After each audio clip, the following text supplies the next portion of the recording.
Good day, everybody. This is Kevin Hogan, author of The Psychology of Persuasion, The Science of Influence, 22 other books that have been translated into 43 languages all over the world. And for this, I say thank you, because without you, it could not have happened. Today, I very rarely pull up a newspaper, but this is just too much, and just in case I forget something, I want to have it here. I've got this article is fascinating. We've been talking about identity, who we are, who we think we are, and the counterintuitive things that we do. The things that you would think that would happen and what we do the opposite. And the things that we think that we would never do is what we really do. And we find out that as we judge other people, we find that we actually have a better judgment of other people than we do ourselves. And in fact, it's so dramatically potent that we judge ourselves much more inefficiently and ineffectively than we do other people. Who do we judge the best? Our friends? No. We judge strangers that we've met once or twice much better than we do our friends, and we judge ourselves less effectively than we do the people who are our friends. So one of the things that I was interested in this last year was trying to find, to me, location is a very important thing. Context. I've talked about context for 10 years. And context is all the stuff that happens before the sale. One of the big guys in influence finally wrote a book about this after I've been talking about it for 10 years. It's a pretty good book, by the way, too. But we had this stuff way before he did. So here it is. But here's a really cool piece that nobody has. I got a question for you. What city in the United States of America do you think buys the least amount of watches per capita? Least amount of watches. You know, a watch. Who doesn't wear a watch? What did you say? United States. Least amount per capita out of the big cities. You know what it is? Minneapolis. Minneapolis, St. Paul buys 73% less than the average in the United States of America. Baltimore buys 71% less than average. Baltimore and Minneapolis are about as opposite as you can get in cultural demographics, age, sex, creed, race, color. They have nothing in common except for they don't wear watches. And then there's Miami, which is really different than Baltimore and Minneapolis, 53% below average, the average city. And Chicago, where people race, right?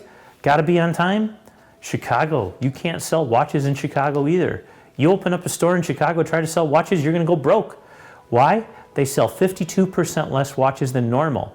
So, if you were going to open up a watch store, where would you want to do it? Go ahead. Guess. Just guess. Billings? Spokane? Sacramento? Silicon Valley, San Francisco, right? Where? Dallas, right?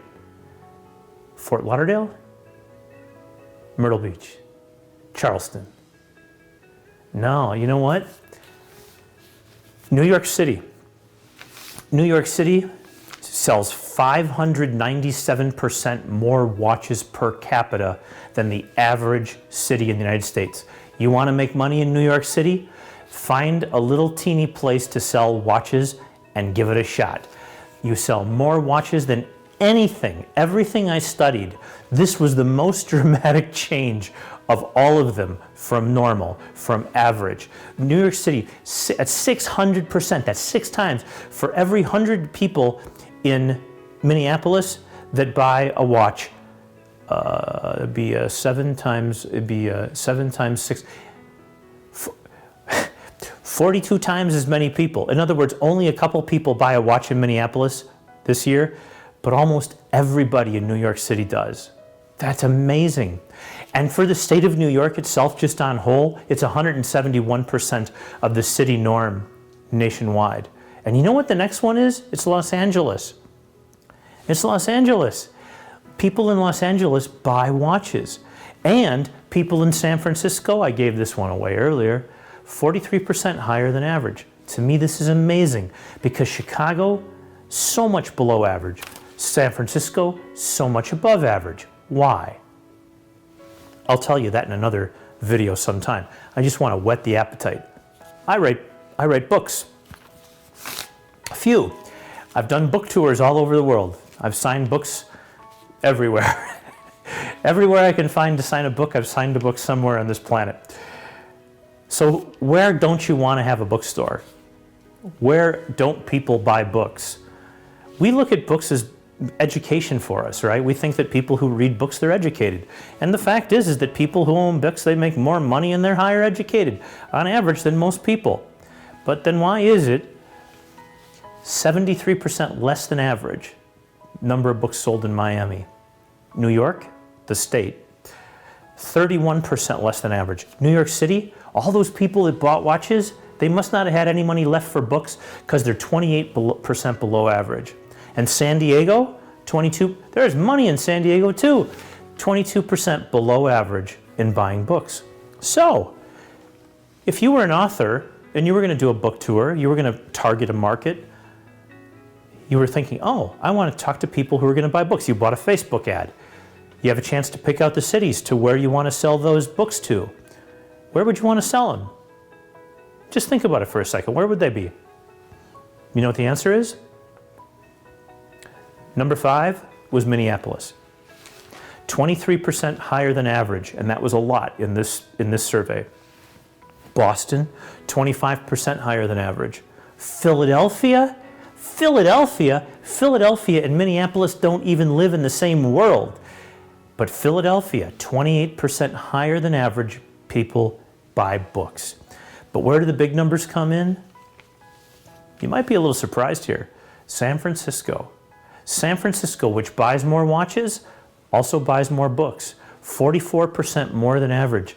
But what's number 1? Where are the biggest readers, the smartest people in the United States of America? Where are they? You know where they're at? Seattle. Seattle. Really. Seattle, 68% higher than average. Nothing else was close. Seattle. Now, what do we learn from this? We learn that you and I often start a business without having a clue whether there's anybody there to buy your product or not. Oh, I want to start a pizza business over here. Oh, I want to start a portraiture business. Oh, I want to start... Did you bother to look and find out what percentage of people actually spend money on these products? It's a really simple thing to do. If you say to me, hey, Kev, I'm thinking about starting a watch shop, in New York City, what do you think? I say, hey, you know what? You find the right retail space, small enough, low enough lease, give it a shot. 1 year. If it goes, go for it. If it doesn't, don't do it. It's logical. Somebody with the same exact question in Minneapolis says to me, hey, Kev, what do you think about... I heard you told Bill over there that he should start a watch shop and I think it's a great idea, and I just opened one. Oh, you missed a part. I said it was New York City, where 6 times as many people buy watches. In Minneapolis, 1/4 as many people, 1/4 the average, buy watches. You're going to go broke. And you didn't even know why. It was because you did no market research. It would have taken 5 minutes to find out that piece of information. This is one of the most important things that you can do in business and life, is to find out, what do women in Minneapolis like and what do women in Seattle like? What do you want to bring these people? Do they like lily of the valley or do they like lilies? Do they like roses or white roses? Do they like geraniums? Hydrangeas, what do they like? We just guess, right? But all you have to do is just a little bit of market research, and it's really easy to please the people who you're going to be doing business with. But you got to take the 5 minutes and ask the right question at Google to find out the answers. Okay, guys, I'll have more of this kind of stuff for you next time. I'll see you then. Have a great day. Bye-bye.